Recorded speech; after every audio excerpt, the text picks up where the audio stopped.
আসসালামু আলাইকুম, কেমন আছেন সবাই? আশা করি সবাই অনেক ভালো আছেন। আমি আল্লাহর রহমতে অনেক ভালো আছি। অনেক দিন পর আবারও একটা ভিডিও নিয়ে হাজির হলাম আপনাদের কাছে। এখন আর প্রতিদিন বড় ভিডিও আপলোড করি না। আসলে হাতে তেমন সময়ও নেই, ভিডিও এডিটিং করা, ভিডিও করা সব মিলিয়ে হাতে সময় হয় না, যে কারণে ভিডিও দেওয়া হয় না। আগে প্রতিদিনই বড় ভিডিও দেওয়া হতো, কিন্তু এখন একেবারেই সময় পাই না। মানে ফেসবুকে কাজ করব সেরকম মন মানসিকতাও নেই, কারণ কোনো সফলতাই দেখছি না। কি করে কাজ করব আর কী করে মনোযোগ আসবে? তো যাই হোক, আজকে কি রান্না করছি বলেন তো সবাই, দেখে বুঝতে পারছেন? এটা হচ্ছে খাসির মাংস। খাসির মাংস আর গরুর মাংস হয়তো দেখতে ফোনের মধ্যে একই বোঝা যায়। আচ্ছা, সবাই কিন্তু কমেন্ট করে জানিয়ে যাবেন, গরুর মাংস খেতে মজা লাগে নাকি খাসির মাংস? কার কোনটা প্রিয়? সবাই কিন্তু কমেন্ট বক্সে কমেন্ট করে বলে যাবেন।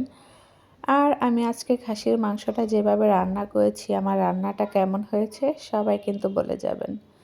আসলে অনেক সময় দেখি অনেক রকমভাবেই রান্না করা যায়, কিন্তু হাতে মাখিয়ে রান্নাটা স্বাদই আলাদা, তাই না? যারা রান্না করে কন্টিনিউ, যারা বোঝে তারা বলতে পারবে। আমি আসলে অত একটা ভালো রান্না করতে পারি না। তো যাই হোক, আমার মাংসটা কষানো হয়ে গেছে। অনেক আছে মাংস অনেক পছন্দ করে, কিন্তু আমার তেমন একটা ভালো লাগে না। মাঝে মধ্যে হালকা পাতলা টুকটাক একটু একটু খাই, শখের বশে। কিন্তু আছে না, অনেক প্রিয়, খেতেই হবে বা পেলে অনেক খায় অনেকে আছে, সেরকম কিছু আমার মাঝে কখনোই ছিল না। তো যাই হোক, আজকে আমার খাসির মাংস রান্নাটা কেমন হয়েছে সবাই কিন্তু কমেন্ট করে বলে যাবেন। যেহেতু অনেক দিন পর একটা বড় ভিডিও আপনাদের কাছে নিয়ে আসলাম, আশা করি সবাই সাপোর্ট করবেন, ভালোবাসা দিবেন। ভিডিওটা যদি ভালো লেগে থাকে তাহলে সবাই লাইক কমেন্ট শেয়ার দিয়ে পাশে থাকবেন। এই তো রান্নাটা হয়ে গেছে, একেবারে মাখা মাখা ভুনা ভুনা করে রান্না করেছি। দেখেই একেবারে জিভে জল এসে পড়েছে, তাই না? নিজের প্রশংসা নিজেই করছি।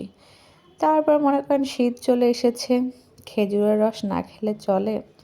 আমাদের এদিকে খেজুরের রস দিয়ে নাস্তা রান্না করা হয়, সেটা আমার এত প্রিয় বলে বোঝাতে পারবো না। ওই যে বললাম না, মাংস আমার অতটা প্রিয় না যতটা প্রিয় এই নাস্তাটা। এই নাস্তা শীত আসলে তো খেতেই হবে, আমার অনেক পছন্দের একটা খাবার।